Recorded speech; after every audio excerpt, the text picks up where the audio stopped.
நம்முடைய ஆண்டவரும் இரட்சகரும் கர்த்தருமாகிய இயேசு கிறிஸ்துவின் நாமத்தினாலே இந்த காலை வேளையில உங்களுக்கு வாழ்த்துதலையும் வணக்கத்தையும் ஸ்தோத்திரங்களையும் கூறிக்கொள்ளுகிறேன். துக்க வாரமாக அனுஷ்டிக்கப்படுகிற இந்த வாரத்தின் இந்த திங்கள் கிழமையிலே கர்த்தராகிய இயேசு கிறிஸ்து செய்த ஒரு காரியமும் சொன்ன ஒரு காரியத்தையும் நாம் நினைவில் கொள்ளுகின்றோம். உன் கண்களை ஏறெடுத்து பார் என்று நாம் தியானித்து வருகிறோம். இந்த நாளிலே விசுவாசம் உள்ள ஜெபம் என்கிற தலைப்பில் நாம் தியானிக்க இருக்கின்றோம். மத்தேயு 21 18 வசனத்திலிருந்து 22 வரை உள்ள பகுதியிலிருந்து சில காரியங்களை நாம் அறிந்து கொள்ள இருக்கின்றோம். இயேசு கிறிஸ்து இந்த திங்கட்கிழமை காலையிலே பெத்தானியாவிலிருந்து எருசலேமுக்கு நேராக பயணம் மேற்கொள்கின்றார். அவரோடு அவருடைய சீஷர்கள் எல்லாரும் வருகிறார்கள். அப்பொழுது அவருக்கு பசி உண்டாயிற்று என்று சொல்லப்படுகிறது. அவருக்கு பசி உண்டான போது அவர் மனிதர்களிடத்திலே போய் பசி ஆற்றுவதற்கு முயற்சிக்காமல் இயற்கையினிடத்திலே, தேவனுடைய படைப்புகளாகிய இயற்கையினிடத்திலே அவர் தன்னுடைய பசிக்குரிய ஆகாரத்தை தேடி செல்கின்றார். அங்கே ஒரு அழகான அத்திமரம் நன்றாக இலைகள் அடர்ந்து காணப்படுகிறது. அதிலே கனிகள் ஏதாவது இருக்கும் என்று இந்த பசி நிமித்தம் அவர் தேடி போகிறார். இதே மாதிரிதான் தாகத்தினாலே ஒரு அம்மாவிடத்துல தண்ணி கேட்க சென்றார். இப்பொழுதும் அதே மாதிரி பசியினாலே ஆண்டவர் அத்திமரத்தண்டையிலே பழம் தேடி செல்லுகின்றார். ஆனால் அந்த அத்திமரத்திலே இலைகளை அன்றி பழங்கள் எதுவுமே காணப்படவில்லை. அந்த அம்மாவும் தண்ணி கொடுப்பதற்கு பதிலாக வேறு பல காரியங்களை சொல்லி அவருடைய தாகத்துக்கு மேலும் தாகம் உண்டாக்குகிறவளாய் இருந்தாள். இங்கே அதே மாதிரி இந்த அத்திமரம் இது பழம் கொடுக்கும் என்று நினைத்தால் அது பழம் கொடுக்காமல் அதை ஏமாற்றி விட்டது. அவருடைய பசி மேலும் அதிகமான ஒரு சூழலை உருவாக்கியது. அப்பொழுதுதான் இயேசு கிறிஸ்து ஒரு வார்த்தை சொல்லுகிறார். பாருங்க, இனி ஒரு காலம் உன்னிடத்தில் கனி உண்டாகாதிருக்க கடவுது என்று சொல்லி இயேசு கிறிஸ்து சொல்லுகிறார். இனி ஒருத்தரும் உன்னிடத்துல கனி தேடி வரும்படியா நீ இந்த பூமியில இனி இருக்கக்கூடாது. உன்னால ஒரு மனுஷங்களுடைய பசியை ஆற்றுவதற்கு உன்னால முடியல.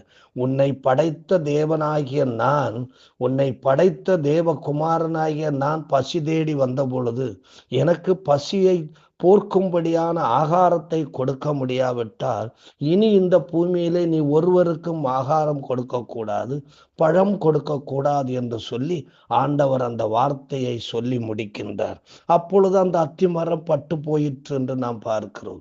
இதே போலதான் நம்முடைய வாழ்க்கையிலும் ஆண்டவர் சில காரியங்களை எதிர்பார்த்து அவ்வப்போது நம்முடைய வாழ்க்கையிலே கடந்து வருவார். நம்முடைய வாழ்க்கையின் ஏதாவது ஒரு கட்டங்களில் ஆண்டவரை இடைபடுவதை நாம் அறிய முடியும். அவர் நம்மிடத்தில் எதிர்பார்த்து வருகிறதை நாம் அவருக்கு கொடுக்காவிட்டால், அவருக்கு நாம் செய்யாவிட்டால் நமக்கும் தீங்குகள் உண்டாக வாய்ப்பு உண்டு என்பதை இதன் மூலம் நாம் அறிகின்றோம். அப்பொழுது சீஷர்கள் எல்லாரும் சொல்லுகிறார்கள், ஐயோ அத்திமரம் பட்டு போயிற்று, நீங்க சொன்ன உடனே அத்திமரம் பட்டு போயிற்று. ஆனா ஆமா, இனி நீங்க ஒரு நாளும் யாரையும் ஏமாற்றக்கூடாது என்று ஆண்டவராகிய இயேசு சொன்ன வார்த்தையின் பிரகாரமே அந்த அத்திமரம் பட்டு போய்விட்டது. அது இனி ஒருவருக்கும் கனி கொடுக்க போவதில்லை. ஒருவரையும் இனி ஏமாத்த போவதில்லை. ஒருவரையும் வா வா என்று அழைத்து ஏமாத்தி வஞ்சித்து அனுப்பிவிடுவதில்லை. ஒருவரையும் காயப்படுத்துவதற்கு முயற்சிப்பதில்லை. ஆகையினால் அந்த மரம் பட்டு போக செய்யப்பட்டது. அந்த அத்திமரம் பட்டு போயிற்று. அப்பொழுது சீஷர்களிடத்தில் இயேசு கிறிஸ்து சொல்லுகிறார், நீங்கள் சந்தேகப்படாமல் விசுவாசம் உள்ளவர்களாய் இருந்தால் 3 காரியங்களை உங்களால செய்ய முடியும் என்று சொல்லுகிறார். ஒன்று, இந்த அத்திமரத்துக்கு செய்ததை நீங்கள் செய்யலாம். இந்த மலை, ஒலிவ மலை பக்கத்தில் இருக்கிறது, இந்த மலையை பெயர்ந்து நீ சமுத்திரத்திலே போன்னு சொன்ன கண்டிப்பா அது போகும். மூன்றாவது, நீ கேட்டுக்கொள்வது எதுவானாலும் அது உனக்கு கொடுக்கப்படும் என்று இயேசு கிறிஸ்து 3 விஷயங்களை சொல்லுகிறார். சந்தேகப்படாமல் விசுவாசிக்க வேண்டும் என்பது மிக முக்கியமான ஒரு காரியம். யாக்கோபு 1 நான் வாசிக்கும் பொழுது யாக்கோபு ஆசிரியர் அழகாக சொல்லுகிறார். யாக்கோபு 1:6 சொல்லுகிறார், அவன் எவ்வளவாகலும் சந்தேகப்படாமல் விசுவாசத்தோடே கேட்க கடவன்.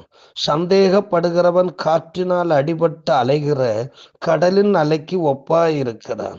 அப்படிப்பட்ட மனுஷன் தான் கர்த்தரிடத்தில் எதையாகலும் பெறலாம் என்று நினையாதிருப்பானாக. இருமனம் உள்ளவன் தன் வழிகளெல்லாம் நிலையற்றவனாயிருக்கிறார். இயேசு கிறிஸ்து சொல்லுகிறார், நீங்கள் சந்தேகப்படாமல் விசுவாசம் உள்ளவர்களாய் இருப்பீர்களானால். அப்ப விசுவாசம் என்பது என்னது?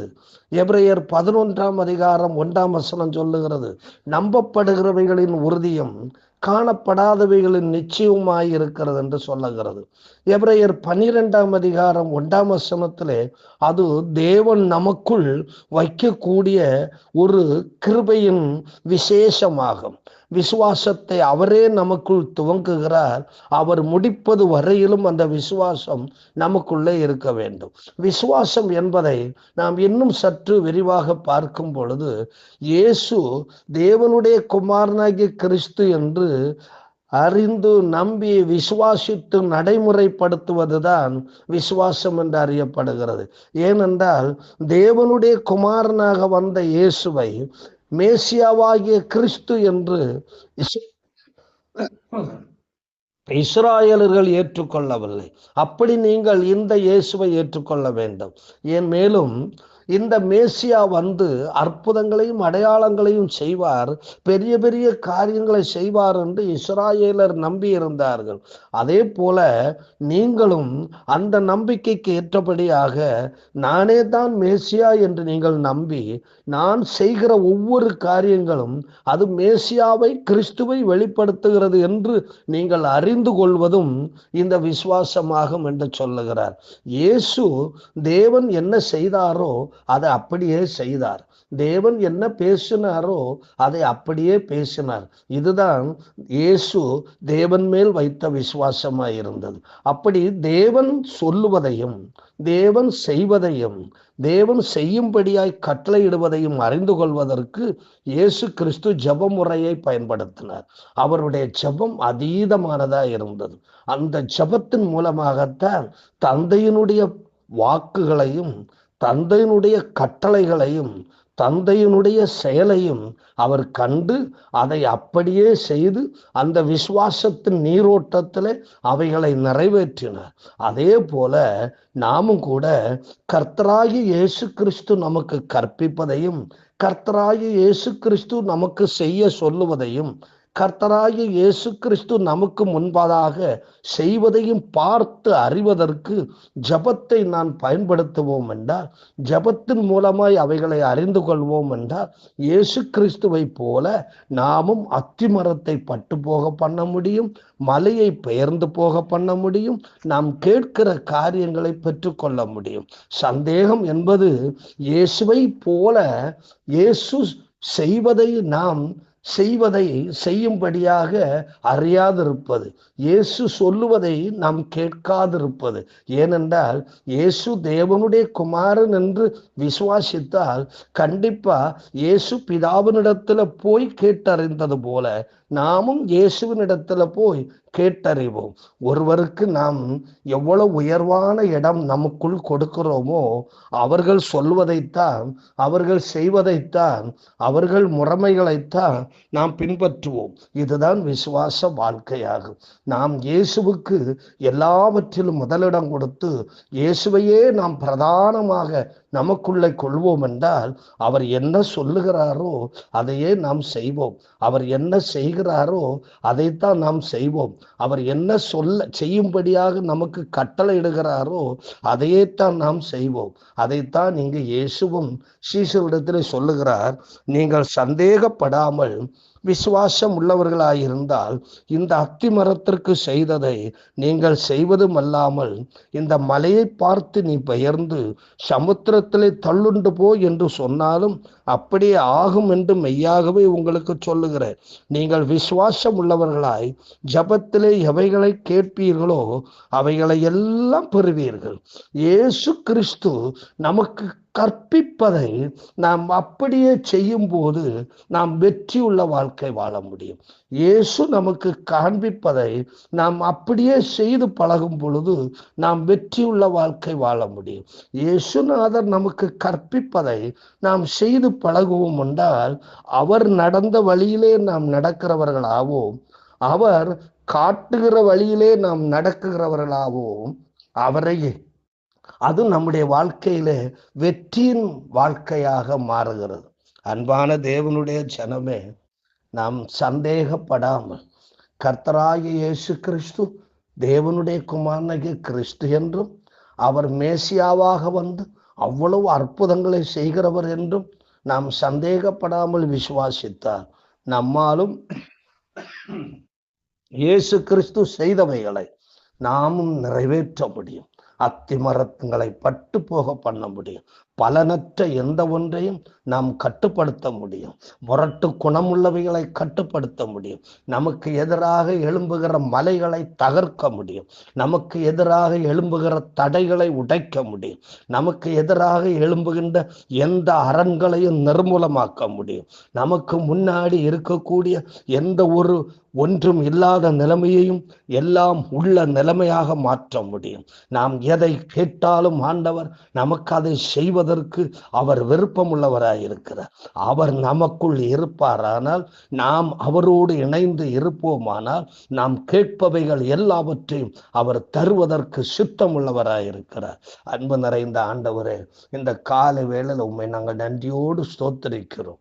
சந்தேகப்படாமல் விசுவாசிக்கிற அந்த விசுவாசத்தின் ஆவியை எங்களுக்கு தந்து நாங்கள் ஆண்டவரை உம்மை போலவே நடக்கவும் செய்யவும் பேசவும் எங்களுக்கு நீர் ஆண்டவரை உதவி செய்யும், ஒத்தாசை பண்ணும். உம்முடைய நல்ல ஆவியானவர் எங்களோடு கூட இருந்து செவ்வையான விசுவாச பாதையில எங்களை நடத்தும்படியாக ஜெபிக்கிறோம். நாங்கள் மனுஷனை சார்ந்தல்ல, உறவுகளை சார்ந்தல்ல, சொந்த பந்தங்களை சார்ந்தல்ல, இந்த உலகத்தை சார்ந்தல்ல, எங்களுடைய சமானாகிய உண்மையே நாங்கள் சார்ந்து எல்லாவற்றிலும் செயல்பட தேவரீர் எங்களுக்கு உதவி செய்யும். நீர் அப்படி செய்வதற்காக நன்றி. இயேசு கிறிஸ்துவின் மூலம் கேட்கிறோம் இரக்கம் நிறைந்த பரமபிதாவே. ஆமென். God bless you.